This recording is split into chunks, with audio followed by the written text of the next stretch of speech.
दोस्तों नमस्कार, मैं संजय शर्मा। आप देख रहे हैं 9 PM। कोहंड गांव में रेलवे के ऊपर जो पुल पर काम पिछले 2 साल से रुका पड़ा है, उसके दोबारा निर्माण को लेकर के लगातार जो है ग्रामीण धरने पर बैठे हुए हैं। आज धरने का 7वां दिन है, ग्रामीण धरने पर डटे हुए हैं। ये सीधा तस्वीरों में आप देख सकते हैं किस तरह से ग्रामीण धरने पर बैठे हैं। आज 7वें दिन घरोंडा इलाके के जो किसान यूनियन के नेता हैं वो इस धरने पर अपना समर्थन देने के लिए पहुंचे हैं। किसानों का कहना है कि इस पुल का निर्माण कार्य जो पिछले 2 वर्ष से रुका है, उसके रुकने के बाद ना केवल कोहंड के ग्रामीणों को दिक्कत आ रही है, बल्कि कोहंड से लेकर के असम तक जितने भी गांव हैं उनमें तमाम किसानों को सबसे ज़्यादा दिक्कत का सामना करना पड़ रहा है।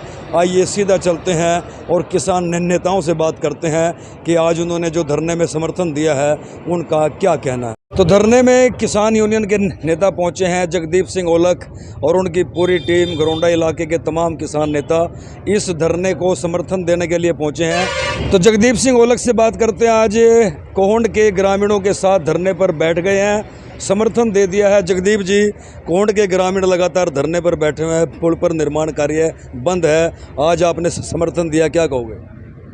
देखो, जो ये कोहंड का ये फ्लाईओवर यहाँ से बढ़ना था रेलवे लाइन के ऊपर से, मेरे हिसाब से हमारे घरोंडा में सबसे ज़्यादा इस सड़क का और इस पुल का महत्व था।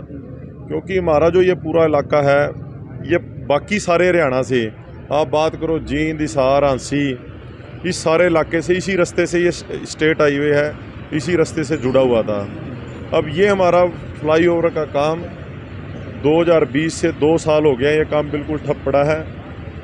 और ठप होने के कारण भी है, ये जो आज बीजेपी की सरकार हरियाणा में चल रही है, ये घोटालों की सरकार है। यहाँ पर कोई भी काम होता है बिना घोटाले के संपूर्ण नहीं होता।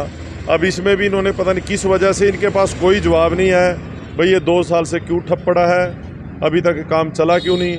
इसकी वजह से कोहंड गाँव को इतना बड़ा नुकसान हुआ है। ये कोहंड गाँव एक कस्बा बन चुका था, एक मार्केट बहुत बढ़िया है, यहाँ पर सारे लोगों के काम धंधे ठप हो गए, यहाँ पर जो नीचे दुकानें थी, और इसके अलावा जो बच्चों के यहाँ स्कूल में जो आना जाना था, हर तरफ से इनको भुगतनी पड़ रही है दिक्कत, और अगला भी कोई हल दिख नहीं रहा। अब जब ये धरने पे बैठ के हमारे यहाँ के जो विधायक हैं, अब वो कह रहे हैं अभी अगले महीने अप्रूवल आएगी, इसको चालू करवा देंगे, साल में बनवा देंगे। तो कहने का मतलब ये है अभी 2 साल से कहाँ सोए हुए थे। ये गाँव तो उन्होंने गोद भी लिया हुआ था, तो गोद गाँव को अनाथ कर दिया। और आज इस पुल का मैं तो ये कहता हूँ खाली कोहंड गांव के लोगों को नहीं धरने पे बैठना चाहिए, बाकी सारे गांव को भी धरने में बैठना चाहिए। क्योंकि ये जो स्टेट हाईवे है, ये केला कोहंड वाले नहीं निकलेंगे इससे तो हमारा घरोंडे का पूरा इलाका और हर गांव को बेनिफिट होना है, फायदा होना है। तो आज सरकार का ये हालात होगी, करोड़ों के प्रोजेक्ट हैं, कोई इनसे पूछने वाला नहीं, भ्रष्टाचार का, घोटालों का बोलबाला है। अब जो पिछला ठेकेदार छोड़ के भाग गया, अगले का पता नहीं, अब किसकी कीमत। आप एक बात बताओ, पैसा तो जनता का लुट रहा है। आज से 2 साल पहले बनता तब सरिये का रेट क्या था, सामान के रेट क्या थे। आज अब ये दोबारा ये दबाव में अब ये कह रहे अगले महीने काम चालू करवाएंगे। तो सच्चाई तो ये है, आज सरकार कहीं पर जवाबदेही अपनी रखती नहीं और लिपा पोती पे लगे हुए हैं। तो यहाँ के पूरे ग्रामीणों को नुकसान है, और नुकसान हर वर्ग को, हर आदमी को, हर आदमी ने यहाँ से निकलना है। तो हम भी किसान यूनियन की ओर से हमारा फर्ज बनता है, हमारा सारों का भी इधर से आना जाना है। जो बंद हुआ है अब हमें घूम के जाना पड़ता है। तो ये जो काम बंद है, इसको जल्दी से जल्दी चालू करवाया जाए। हम अपने भाइयों के साथ हैं कोहंड के, जब भी हमें आवाज़ मारेंगे हम इनके साथ खड़े हैं। और ऐसा बिल्कुल यहाँ का जो डिप्टी कमिश्नर है, यहाँ का जो प्रशासन है, उसको भी संज्ञान लेना चाहिए, उसकी जवाबदेही बनती है। यहाँ के डिप्टी कमिश्नर की जवाबदेही बनती है, वो इस पे जवाब दे भी ये 2 साल से काम बंद क्यों है, क्यों ठप पड़ा है। और इससे जो इन गाँवों को नुकसान हो रहा है, जो इनको काम धंधे का नुकसान हुआ, जो बच्चों की आने जाने में नुकसान है, और उसका तो कोई जिक्र ही नहीं। तो आज पहुँचे हैं और समर्थन है, पूरा समर्थन है। जहाँ पर ये ज़रूरत पड़ेगी इनके साथ कंधे से कंधा ला के खड़े हैं, और बाकी सारे भाइयों से भी अपील करेंगे, ये आज सारों की ज़रूरत है। बाकी सारे गाँवों को भी फर्ज बनता है भाई सारे इनका समर्थन करें और इन भाइयों के साथ खड़े और इसके लिए आवाज़ बुलंद करें। तो जगदीप सिंह ओलख का कहना है कि सरकार लिपापोती कर रही है, कोई संतोषजनक जवाब नहीं है। ना केवल कोहोंड बल्कि जगदीप सिंह औलख ने उन तमाम ग्रामीणों से अपील की है जो इस पुल के रुक जाने के कारण आज दिक्कत में है, परेशानी में है, कि वो भी धरने पर बैठे। और किसान नेताओं ने जो है खुला समर्थन अपना जो है कोहोंड के ग्रामीणों को दे दिया है। जहां भी इनकी ज़रूरत पड़ेगी ये धरने में शामिल रहेंगे। जी आज किसानों ने भी समर्थन दे दिया, क्या कहोगे? हाँ जी, मैं कुलदीप सिंह संधू हूँ, किसान नेता। हमारी तरफ से, किसानों की तरफ से पूरा समर्थन है। बहुत गलत हो रहा ये नहीं, कहीं भी गलती होता हम उसके लिए समर्थन देने में तैयार हैं। गलत के लागू नहीं है, असल काम करो। ये 2 साल से मेरा गांव गगसिना है, मैं भी आता जाता हूँ यहाँ को। हमने इतनी परेशानी है, यहाँ के रहने वालों ने तो बहुत ज़्यादा होगी। जब हमें कोई 10 दिन में 5 दिन में चक्कर लगा, हमें परेशानी मानना है। जिनसे 24 घंटे रहे हैं भाई, इन दुकानदारों को भी बहुत नुकसान है। उसकी भरपाई सरकार नहीं कर पाएगी। सरकार तो धोखाधड़ी की सरकार है, या कोई इसका रुखाड़ा ही नहीं, कोई इसका जवाब देवा नहीं मिल रहा। जहाँ भी जाओ ये काम इनके। ये बसंत गए थे, डीसी का आदेश था, ऐसे कैसे बंद कर दिया? अरे बंद क्यों नहीं कर दिया? ये हमारी ज़मीन है, हमारा हक है, हम बंद कर सकें। ऐसे ही सड़क पे मैं 5-7 बार बीच में निकला, अरे इतना ख़राब बना रखा है। तो इसमें तो आगे तक गाड़ी आ जाए, इधर तक जाओगे, ये तड़क को से बना, ये भी बेकार बना रखा। इनकी तो कौन था इनका इंजीनियर? और सबूत जो आओ पब्लिक में आओ, उसको दिखाएंगे भाई कैसे। इधर से बस कोई ट्रैक्टर आ गया, इधर से ट्रैक्टर ट्रैली आ गई, तो निकल नहीं सकता, बीच में फंसेंगे। ये तो बहुत गलत कर रखा। और इस गलती के कारण जहाँ भी हमारा समर्थन पसीना, जहाँ ये कोंड गाँव के रखा, वहाँ हम खून देने में तैयार है। ये बहुत गलत है, ये सहन करने वाली चीज़ नहीं है। आके देखो डीसी के बस का नहीं है, ऊपर बतेरे बैठे, उनसे बात करो। हम फुल समर्थन से आ रहे हैं, फुल समर्थन है हमारा। आए थे जी समर्थन देने। एक कोंड की नहीं, पूरे इलाके की समस्या है जी। आगे जींद, हासीसा, राजस्थान, पाकिस्तान तक जाता है जी। तो उनकी समस्या थी, आए थे जी हम। और हमारा निरंतर समर्थन है जिनका, जब भी जरूरत पड़ेगी हम साथ में है जिनके। तो धरने पर कोहोंड के ग्रामीणों को लगातार जो है आसपास के ग्रामीणों का समर्थन मिल रहा है। विपक्ष का भी अब जो है समर्थन मिल चुका है। कल इस धरने पर इलाके के पूर्व विधायक नरेंद्र सांगवान भी पहुंचे थे। आप नेता जयपाल शर्मा भी जो है अपना समर्थन दे चुके हैं, और कांग्रेस के नेता अनिल राणा भी इस धरने पर शामिल हुए थे।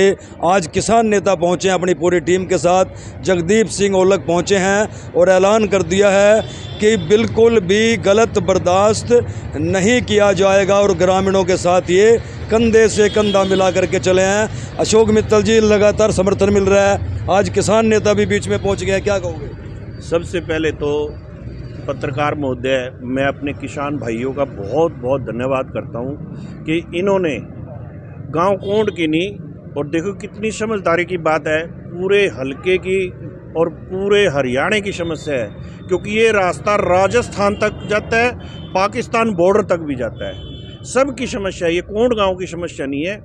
इसके लिए मैं इनका धन्यवाद करता हूं। इन्होंने इस समस्या को समझा और हमारे बीच में आए और समर्थन दिया। उसके बाद मैं एक छोटी सी बात ये आपके चैनल के माध्यम से कहना चाहता हूँ। कल मैं बाहर दिल्ली गया हुआ था, मेरे समाज की मीटिंग थी, और मुझे सोशल मीडिया के माध्यम से पता चला कि माननीय विधायक जी गांव में आए थे। अपने पुल को लेकर के उन्होंने कोई बात रखी थी। ठीक है, उन्होंने जो बात रखी मैं सोशल मीडिया पे देखी थी। भाई देखो, मैं प्रबुद्ध तो हूँ नहीं, माननीय विधायक जी के बातों के अनुसार मैं प्रबुद्ध नहीं हूँ, मैं तो अनपढ़ हूँ। लेकिन मैं एक छोटी सी बात जो मेरी समझ में आई, ये मैं अपनी पर्सनल बात कर रहा हूँ, मुझे किसी से कुछ नहीं लेना देना, क्योंकि मेरा उद्देश्य तो सिर्फ एक है कि ये पुल बन जाए। उन्होंने जो 2, 4, 5 बातें कही वो सोशल मीडिया पे मैंने देखी, मैं उन बातों से बिल्कुल सहमत नहीं। कारण है, उन्होंने कहा भाई ये पुल 2 बातों से रुका, एक तो कोरोना और दूसरा जो है इस पुल के डिज़ाइन में दिक्कत थी। मैं आपके चैनल के माध्यम से बिल्कुल साफ तौर पे एक बात ये कहना चाहता हूँ कि उन्होंने बिल्कुल जो है उन अधिकारियों का पर्चा दर्ज कराना चाहिए, या उनकी जो है विजिलेंस जांच करानी चाहिए जिन्होंने इस पुल का डिज़ाइन बनाया था। ये तो सरासर सरकार के और जनता के पैसे का दुरुपयोग है। आज अगर ये पुल बना था जो वो अब ये कहते हैं कि भाई ये जो गंजबड़ वाला जो रास्ता था इसकी वजह से गांव कोंड को दिक्कत आ रही है, या दिक्कत आ जाती तो ये जो गंजबड़ वाला जो रास्ता है ये क्या अभी 10-5 दिन से बना है? तो इसका मतलब उस जो है रास्ते को पहले ध्यान में नहीं रखा उन अधिकारियों ने। मैं कहता हूँ उन अधिकारियों की जांच होनी चाहिए और उनका पर्चा दर्ज होना चाहिए। ये कोई बात थोड़ी होती है कि भाई आज जो है ना कितना बड़ा दुरुपयोग, आपने 22 करोड़ रुपए का दुरुपयोग कर दिया, ये कौन सा तरीका हुआ? अब फिर 11 करोड़, कल को फिर ये कह दियो कि जो अंडरपास है इसमें भी दिक्कत आ गई और इसको फिर जो है ना 11 करोड़ रुपए पास कर देंगे। तो इसका मतलब तो सरकार के पैसे का दुरुपयोग किया जा रहा है। ये आज जो है इस बात को राजनीति ना करें और इस पुल को बनाए, बड़े तरीके से बनाए। और इसमें जो उन्होंने, मैं कल सोशल मीडिया पे देख रहा था, लिख के कागज़ पे ले आए, वो लिख के ले आए भी इतनी तारीख से शुरू, इतने तारीख से शुरू, इतनी तारीख से शुरू, और ये 1 महीने बाद जो है ना इसका काम शुरू हो जाएगा। कहाँ है वो अप्रूवल? कहाँ है अप्रूवल? बताएं आप। और फिर दूसरी सबसे बड़ी बात है, आप हमारे नुमाइंदे हो, हमारे जनप्रतिनिधि हो, आपका फर्ज मानता है हमारे को आके समझा के आप समझाएं।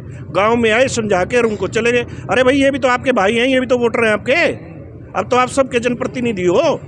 दूसरी बात उन्होंने कहा कोरोना, कोरोना कहाँ है 1 साल से? कहाँ है 1 साल से कोरोना? कोरोना तो है ही नहीं 1 साल से।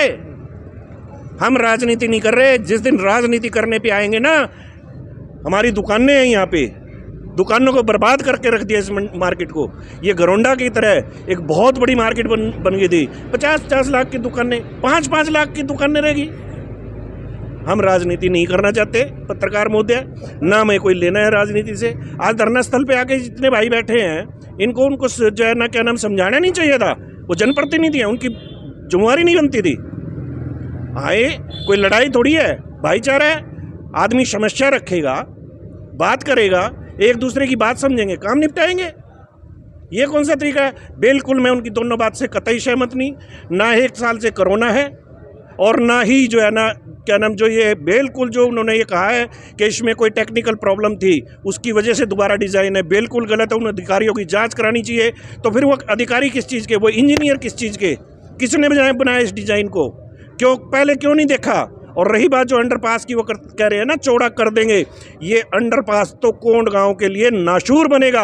पुल बनने के बाद फिर भी जो बाहर के लोग ऊपर से और नीचे आएंगे और चले जाएंगे, कोंड के लिए तो ये नाशूर बन जाएगा। जब जब बारिश होगी कोंड को तो आने जाने के लिए रास्ता ही नहीं मिलेगा। इस पे फुटपाथ बनाना चाहिए था।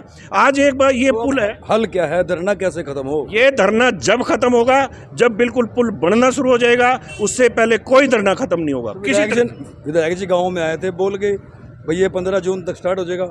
हमें क्या पता बोल गए, किसको बोल गए? यहाँ पे धरने स्थल पे आते बोलते तो समझते हाँ भाई बोल गए। तो इसका मतलब तो ये फिर ऐसे ही बैठे हैं। तो धरने से एक आवाज़ उठी है, धरना जब तक ख़त्म नहीं होगा, जब तक पुल पर निर्माण कार्य शुरू नहीं होगा। और बड़ी बात आज ग्रामीणों ने, अशोक मित्तल ने धरना स्थल से उठा दी है कि जिन भी अधिकारियों ने इसकी डिजाइन को गलत बनाया है, क्या ये रास्ता पहले नहीं था? जो रास्ता गांजबड़ की तरफ जाता है, ये रास्ता पहले भी यहीं था। क्यों नहीं अधिकारियों ने उस वक्त जो है डिजाइनिंग सही की? और आज जब पुल पर 85% के लगभग काम हो चुका है, तो आज क्यों दोबारा से डिजाइन नया तैयार किया जा रहा है? क्यों सरकार के पैसे का दुरुपयोग किया गया? उन अधिकारियों के खिलाफ विजिलेंस की जांच की मांग की अशोक मित्तल ने और कानूनी कार्रवाई की बात कही है। अब देखना ये है कि क्या कार्रवाई होती है। बहरहाल धरना जारी है और जब तक धरना चलेगा, जब तक इस पुल पर निर्माण कार्य शुरू नहीं हो जाता। बड़ी बात ये भी सामने आई है कि आखिरकार धरने पर घरोंडा के विधायक क्यों नहीं आए।